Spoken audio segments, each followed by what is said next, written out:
Oke guys, jadi cerita kali ini adalah lanjutan dari epilog volume sebelumnya saat semua rencana Nonoa akhirnya terbongkar. Di part ini kita akan melihat apa yang terjadi sebelum kejadian di epilog itu, termasuk bagaimana rencana Nonoa bisa ketahuan. Selain itu, ada juga pertemuan penting dengan Yusao, kerjasama sementara dengan kubu Yuki, sampai konfrontasi langsung yang akhirnya memperlihatkan sisi asli Nonoa dan bahaya dari rencananya. Oke, tanpa berlama-lama lagi, langsung saja kita mulai ceritanya. Cerita dimulai beberapa hari sebelum sidang ketua OSIS berlangsung. Malam itu di kamar Masachika, setelah seharian terus sibuk dengan tugas OSIS dan masalah klub piano yang semakin membesar, ia akhirnya berniat untuk beristirahat. Namun tiba-tiba Yuki meneleponnya. Dari nada suaranya, Masachika langsung tahu bahwa ini bukan urusan sepele. Tanpa basa-basi, Yuki menjelaskan bahwa ada rencana jahat yang sedang disiapkan untuk menargetkan Alia dalam sidang ketua OSIS nanti. Mendengar itu, Masachika tentu saja terkejut. Ia sempat sulit menerima informasi tersebut karena Yuki seharusnya berada di pihak lawan. Jadi, kenapa ia justru memperingatkannya? Saat Masachika menanyakan alasannya, Yuki mengaku bahwa masalah ini terlalu berat untuk ia tangani sendirian. Namun sebelum menjelaskan lebih jauh, Yuki meminta Masachika untuk tidak mengganggu informannya. Dan ketika Masachika tahu siapa informan itu, ia kembali dibuat terkejut. Orang tersebut ternyata adalah Ayano. Dari sini, semua tingkah aneh Ayano belakangan ini mulai masuk akal. Rupanya, teman masa kecil Masachika itu selama ini bergerak sebagai agen ganda. Namun saat Yuki mengungkap bahwa Nonoa telah mengkhianati mereka dan berencana menjatuhkan Alia, Masachika benar-benar tidak percaya. Informasi tentang Ayano saja sudah mengejutkan, tetapi pengkhianatan Nonoa membuatnya jauh lebih terguncang. Keesokan paginya di ruang OSIS, Masachika menceritakan semua hal itu kepada Alia. Alia terlihat bingung dan sulit percaya bahwa Nonoa bisa melakukan sabotase seperti itu. Masachika sendiri juga merasa rencana itu terdengar terlalu berlebihan. Namun, ia tetap yakin bahwa Yuki tidak sedang berbohong. Alia kemudian menyarankan agar mereka langsung menemui Nonoa untuk meminta penjelasan. Namun Masachika menolak, karena jika mereka bertindak gegabah, posisi Ayano sebagai penyusup bisa terbongkar. Jadi untuk sementara, mereka harus tetap berpura-pura tidak tahu apa-apa sambil diam-diam menyiapkan strategi pertahanan. Namun masalahnya, mereka masih belum tahu apa motif asli Nonoa. Di tengah kebuntuan itu, Masachika teringat pada satu orang yang sangat ia benci, yaitu Yusao. Meski tidak menyukainya, Masachika sadar bahwa Yusao mungkin memahami Nonoa jauh lebih baik daripada mereka. Apalagi Yusao pernah kalah dari Nonoa dalam sebuah debat besar. Jadi kemungkinan besar ia tahu taktik kotor seperti apa yang bisa digunakan Nonoa. Namun Masachika tetap enggan memanggil Yusao. Tapi bagi Alia, informasi itu justru menjadi peluang. Karena itu, ia memutuskan untuk menemui Yusao secara langsung. Masachika langsung panik dan bersikeras ikut karena menurutnya membiarkan Alia sendirian bersama pria licik seperti Yusao adalah ide yang sangat buruk. Awalnya, Alia merasa Masachika sedang meragukan kemampuannya. Namun Masachika menjelaskan bahwa ia sama sekali tidak meragukan Alia. Ia hanya mengkhawatirkan keselamatannya. Mendengar itu, Alia langsung terdiam. Dengan pipi memerah, ia bergumam dalam bahasa Rusia bahwa Masachika benar-benar protektif.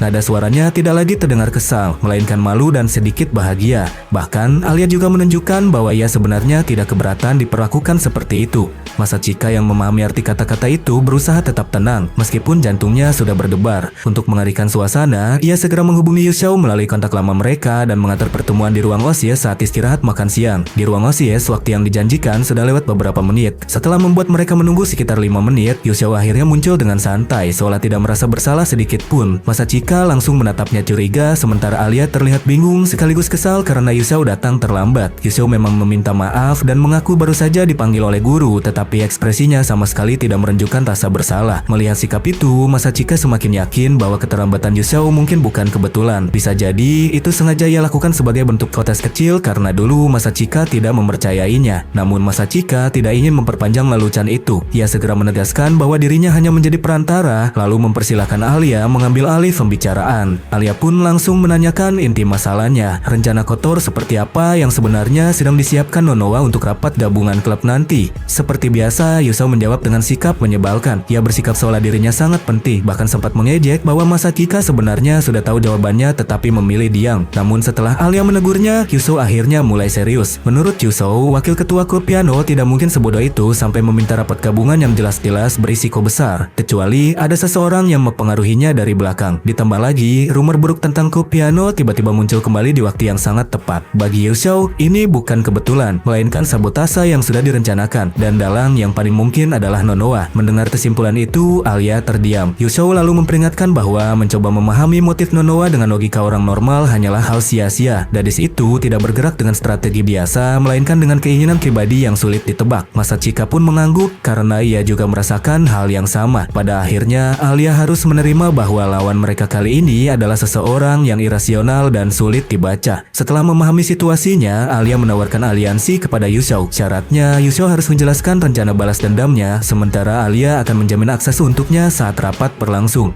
Awalnya, Yuzhou meremehkan tawaran itu, tetapi setelah melihat keseriusan Alia, ia akhirnya menyetujuinya. Sore harinya, untuk menghindari mata-mata Nonowa, mereka berlima, Masachika, Alia, Yuki, Ayano, dan Yuzhou berkumpul di tempat karaoke yang cukup jauh dari sekolah. Di sana, mereka langsung membahas strategi. Rencananya, mereka akan membiarkan rapat berjalan sampai mencapai titik kritis. Setelah itu, Yuzhou akan muncul, naik ke panggung, dan membongkar semua kecurangan Nonowa di depan semua orang. Tujuannya jelas, yaitu menggagalkan hasil pemilihan suara yang sejak awal sudah ternodai oleh kecurangan. Setelah pembahasan selesai, suasana berubah lebih santai. Yuzhou dengan sifat narsisnya langsung mengambil mikrofon dan menyanyikan lagu barat bertema kecemburuan. Menyebalkannya, suara Yuzhou ternyata benar-benar bagus, sampai sulit bagi mereka untuk tidak mengakuinya. Di tengah suasana ramai itu, Masachika sempat memperhatikan Ayano. Ia tahu bahwa menjadi agen ganda pasti memberi tekanan besar padanya. Namun seperti biasa, Ayano tetap memasang wajah datar dan mengatakan bahwa ia baik-baik saja. Melihat itu, Masachika dan Yuki hanya bisa saling bertukar pandang. Mereka sadar untuk saat ini mereka tidak punya pilihan selain membiarkan Ayano terus menjalankan perannya sampai akhir. Malam itu pun berakhir dengan makan bersama dan karaoke yang terasa cukup ceria. Namun saat perjalanan pulang menuju stasiun, hanya Masachika dan Alia yang tersisa. Di bawah langit malam yang tenang, Alia tersenyum lega. Ia merasa bebannya sedikit berkurang setelah tahu bahwa ia bisa bekerja sama dengan Yuki dan Ayano, bukan terus bertarung sendirian. Namun Masachika segera mengingatkan bahwa ini hanya gencatan senjata sementara. Pada dasarnya, mereka dan kubu Yuki tetap lawan dalam pemilihan ketua OSIS. Mendengar itu, Alia terdiam dan kilas balik pun berakhir. Cerita kemudian kembali ke masa sekarang tepat setelah sidang mediasi OSIS selesai. Melanjutkan langsung dari akhir volume 10.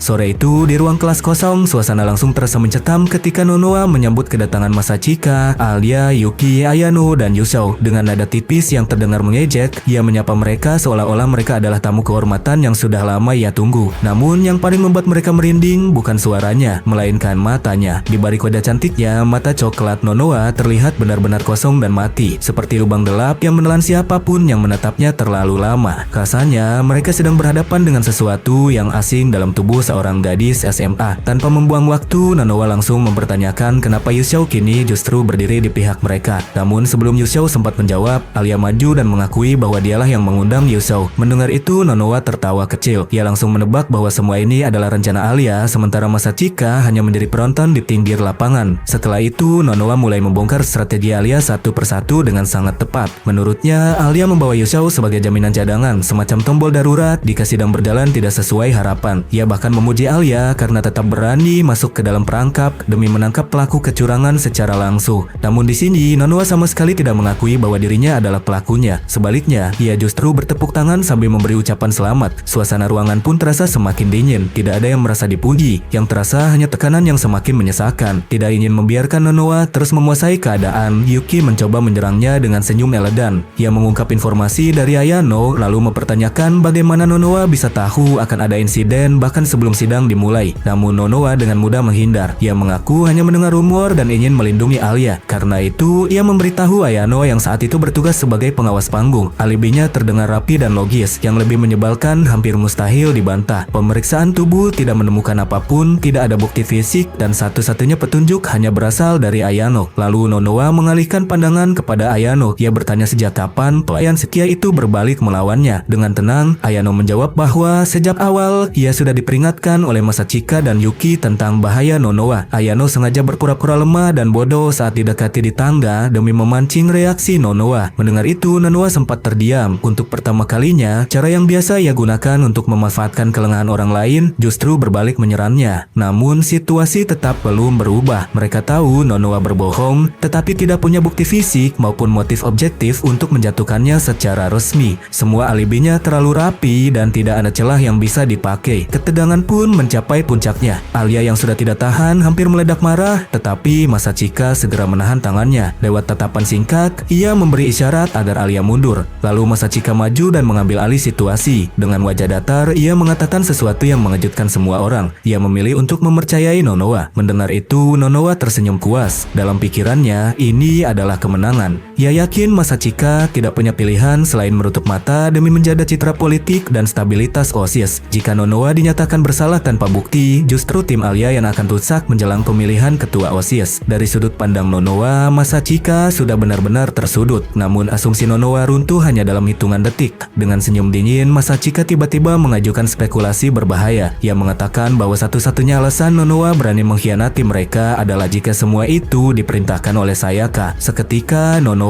membeku. Ia langsung paham ancaman tersembunyi di balik kata-kata itu. Jika Nonoa berani bergerak lagi, Masachika tidak akan ragu menyeret nama Sayaka dan menjadikannya kambing hitam. Dengan kata lain, Masachika sedang menyandera satu-satunya hal yang benar-benar dipedulikan Nonoa. Bagi Nonoa, Sayaka adalah sosok yang tidak boleh ternoda. Dan jika Sayaka sampai tahu apa yang ia lakukan, bahkan tanpa bukti sekalipun, kekecewaan itu akan jauh lebih menghancurkan daripada hukuman apapun. Menyadari dirinya sudah diskakmat, api dalam diri Nonoa justru kembali menyala. Dengan senyum lebar, ia mengakui kekalahannya dalam ronda ini. Akhirnya, kesepakatan tak terucap terbentuk. Nonoa tidak akan mengkhianati mereka lagi, sementara Masachika akan berpura-pura mempercayainya seolah tidak pernah terjadi apapun. Keduanya lalu saling bertukar senyum ramah, tetapi jelas senyum itu hanya topeng palsu. Di baliknya, mereka baru saja saling menodongkan pisau ke punggung masing-masing. Melihat itu, Yuki tiba-tiba memecah keheningan. Ia berjanji tidak akan menuntut pertanggungjawaban Nonoa, asalkan Nonoa mau menyerahkan dalang yang sudah memanipulasi wakil ketua Kupiano. Namun Nonoa tetap licin. Dengan ekspresi polos yang terasa seperti provokasi halus, ia berpura-pura tidak mengerti maksud Yuki. Penolakan itu langsung memicu ledakan emosi Ayano. Ayano yang biasanya tenang dan tanpa ekspresi tiba-tiba menunjukkan sisi rapuhnya. Suaranya pecah saat ia mempertanyakan bagaimana Nonoa bisa tetap setenang itu setelah mengkhianati teman-temannya sendiri. Tubuhnya gemetar dan matanya dipenuhi rasa kecewa yang tidak bisa ia sembunyikan. Yuki segera memeluk Ayano untuk menenangkannya, sekaligus menghalangi pandangan Ayano dari Nonoa agar emosinya tidak semakin terpancing. Masachika dan Alia juga ikut maju seolah membentuk dinding pelindung agar Ayano bisa bernapas lebih tenang. Setelah Ayano sedikit stabil, Yuki memutuskan untuk membawanya pulang lebih dulu. Masachika lalu menyeru Yuseo pergi juga, menyisakan hanya dirinya dan Alia. Kini, hanya ada 3 orang di ruangan itu. Masachika langsung menanyakan alasan sebenarnya di balik pengkhianatan Nonoa.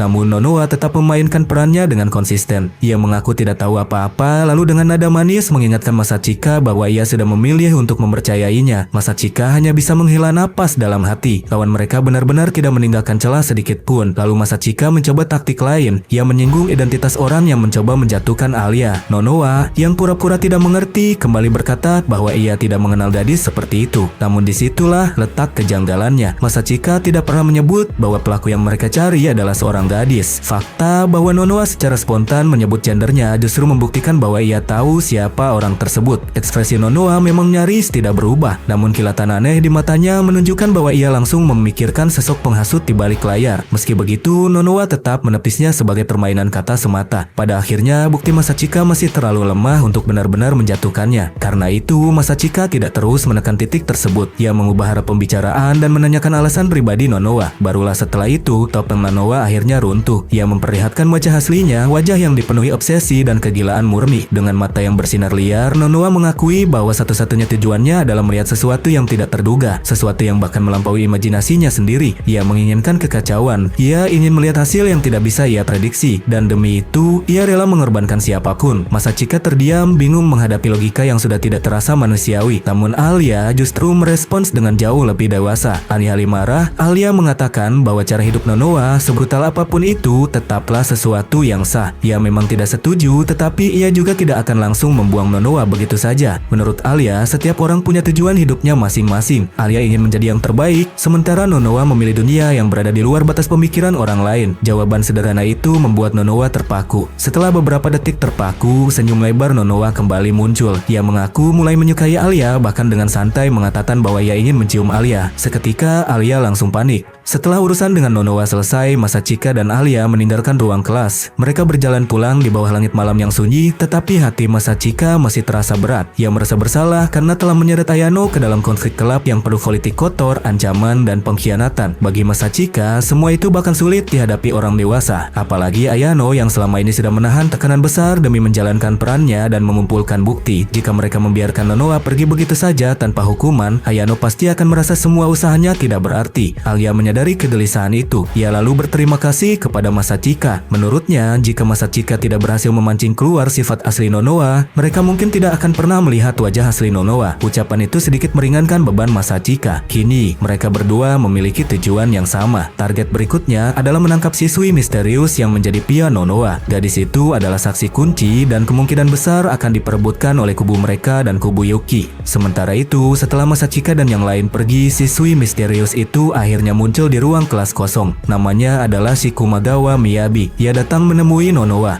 Meski rencana mereka sudah hancur, Nonowa justru terlihat puas. Baginya, semua ini menghibur, karena untuk pertama kalinya, ada orang-orang yang mampu menghancurkan skenarionya secara total. Pertemuan itu lalu ditutup dengan transaksi yang penuh bayangan. Miyabi menagih hadiah yang sudah dijanjikan. Dengan senyum nakal, Nonowa perlahan melepas dasi pita merah dari lehernya, lalu membiarkannya jatuh ke lantai. Di ruangan yang hening itu, kini ada 2 pita merah yang tergeletak berdampingan. Jadi, itulah recap part 1 dari volume 11 light novel Roshidere. Di tengah sidang ketua OSIS yang semakin dekat, Masachika dan Alia akhirnya mulai melihat seberapa berbahayanya rencana Nonowa dan bagaimana permainan politik di balik layar bisa berjalan sangat kotor. Untuk sekarang, rasanya tidak ada lagi yang perlu dijelaskan karena semuanya sudah jelas. Jadi, tunggu saja kelanjutannya di part berikutnya.